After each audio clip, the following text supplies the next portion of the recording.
This is not breaking news. This is not a scandal. This is not about one person. What's happening now is quieter than that and more dangerous. Somewhere inside the machinery of government, money stopped moving the way the law says it must.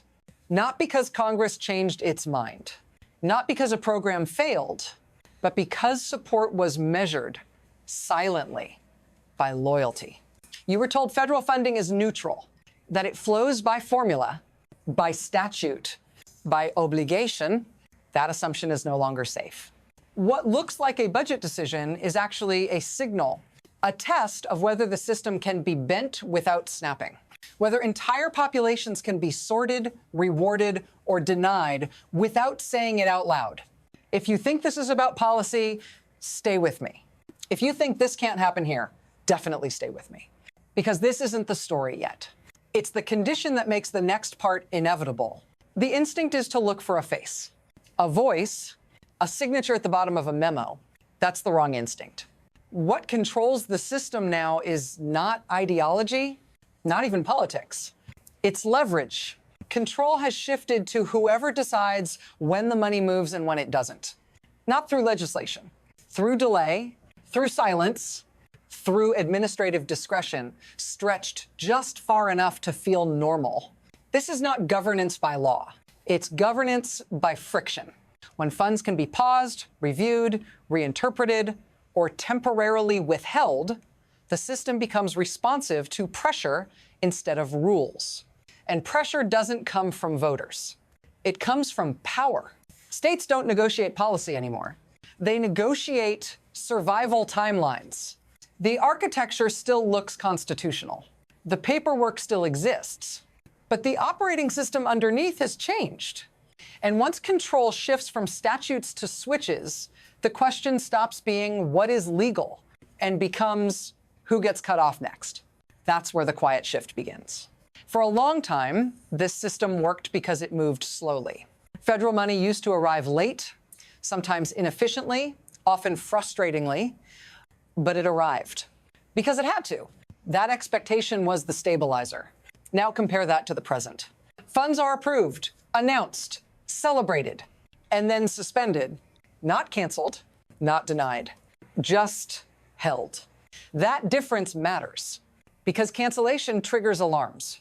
Suspension triggers patience. States plan budgets assuming continuity. Agencies hire staff assuming reimbursement. Communities build timelines around promises that used to mean something. What changed wasn't the law, it was the tolerance for delay. Delay became a tool, a way to apply pressure without fingerprints, a way to normalize uncertainty so it feels administrative instead of punitive. And the longer this goes on, the harder it becomes to tell the difference between dysfunction and design. That's the most dangerous shift of all. Because systems don't collapse when they're attacked. They collapse when instability becomes routine. And that's exactly when the first shock lands. Then the shock arrives. Billions of dollars, already approved, already allocated, already promised for projects that exist on paper and in the ground. Clean energy, infrastructure, long-term planning, and then nothing. Funding meant to move automatically doesn't, not everywhere. Only in certain places. Places that voted the wrong way. This isn't a budget cut. It's a selective freeze. Projects stall midstream. Contracts sit unsigned. Developers wait. States scramble. And the explanation is always procedural. A review, a pause, a reassessment. But here's the tell. The money keeps flowing elsewhere. To states that stayed loyal, that's when courts step in. Fast, blunt, unsurprised. They don't debate policy. They say one word, illegal.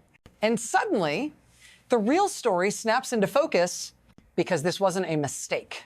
It was a test. If you want to understand why this matters to you, stay right here. Here's the mechanism. And it's simpler than it should be.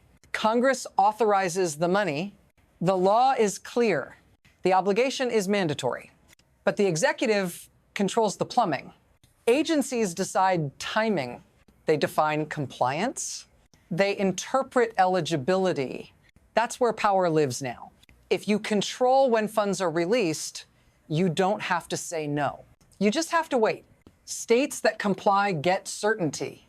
States that don't get questions, forms, audits, clarifications. The benefit is immediate for the center. No legislation, no vote, no public fight. The cost is distributed outward. States absorb the chaos. Workers absorb the delays. Families absorb the gaps. This is how damage is hidden. Those who benefit feel stability. Those who don't are told to manage better. And because it's administrative, it feels technical, temporary, reversible, until it isn't. Because once this mechanism works in one sector, it doesn't stay there. It spreads fast. Energy first, then childcare, then social services, funds frozen, then unfrozen, then frozen again. No warning, no timeline, no explanation that holds. States redraw budgets overnight. Programs stall mid-year. People fall through gaps that didn't exist last month. Courts respond almost immediately now. Not shocked, not deliberative. They block, they order, they reverse, sometimes twice in a single day. That alone tells you something is wrong. The judiciary is no longer correcting outliers. It's firefighting a pattern. Every ruling stops one action. None of them stop the behavior because enforcement lags intent. And delay still does its work. Even when the money comes back, the damage doesn't rewind. Projects miss seasons, services miss windows, trust evaporates. This is escalation without spectacle. No tanks, no declarations, just instability as policy. And the closer this gets to daily life, the harder it is to pretend it's abstract. This is where it turns personal. This is where it reaches you, not as a headline. As a notice, a program you rely on changes its intake date. A service goes temporarily unavailable. A project in your community pauses without explanation. No one says why. They don't have to, because the system has learned something. It doesn't need compliance from everyone. Just enough uncertainty to change behavior. When funding becomes conditional without being stated, people adjust. States hesitate. Agencies soften criticism. Professionals learn what not to say out loud. That's the human cost. Not just lost services, but narrowed choices. And you're asked to absorb it quietly, to be patient, to understand that this is complicated. If you've ever felt like the ground rules shifted without notice, that wasn't confusion. It was feedback. If this matters to you, don't look away yet. This only works if attention collapses before consequences do. Because what started as targeted pressure doesn't stay targeted. It radiates outward. Once the rules change at the center, the ripple doesn't stop at state lines. Markets notice, investors notice, other governments notice. When federal commitments become conditional, risk gets repriced. Quietly, immediately. Energy projects hesitate. Long-term infrastructure slows. Capital looks for places where promises survive elections. This isn't just domestic instability. It's a signal export.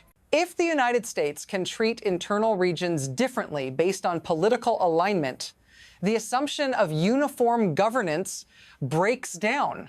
Allies recalibrate, partners hedge, and the courts fast, blunt, relentless become part of the signal too. Because when judges are issuing emergency orders day after day, the message is not stability, it's containment, a system holding itself together in real time. From the outside, that looks like volatility. From the inside, it feels like improvisation, and improvisation doesn't scale. What was once a domestic pressure tactic starts shaping global expectations. About contracts, about continuity, about whether rules survive leadership. That uncertainty doesn't resolve itself. It compounds, which brings us to what happens next. Not in theory, but in trajectory. From here, there are three paths. None of them are clean, The first is adjustment. The system absorbs the pressure. Courts keep blocking, Congress keeps patching, states learn to plan around instability instead of against it. Governance becomes slower, heavier, more defensive. It works, but only barely. The second is erosion. Delays normalize. Retaliation becomes routine. Judicial intervention turns into background noise. People stop expecting neutrality and start budgeting for bias. The law still exists, but fewer people believe it protects them. The third is rupture. One freeze goes too far. One service fails at the wrong moment. One election, one crisis, one market reaction pushes the system past its tolerance. And correction doesn't come from institutions. It comes from shock. None of these paths announce themselves. They unfold while the paperwork looks normal. That's the danger of governing through pressure instead of permission. You don't know which future you're in until the options collapse. And right now, the system is still moving, still functioning, still pretending this is temporary. That won't last forever. Which leaves one final question. Not about intent, but about attention. What makes this dangerous isn't that it's loud, it's that it's adaptive. A system that learns it can punish quietly will keep doing it quietly. Not to make a point, to make it normal. Nothing here requires an announcement. No emergency powers. No suspension of elections.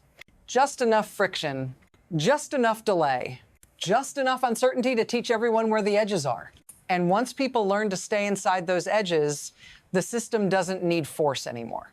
It runs on anticipation. Courts can block actions. Congress can intervene. Markets can hesitate. But none of those mechanisms replace attention. They only buy time.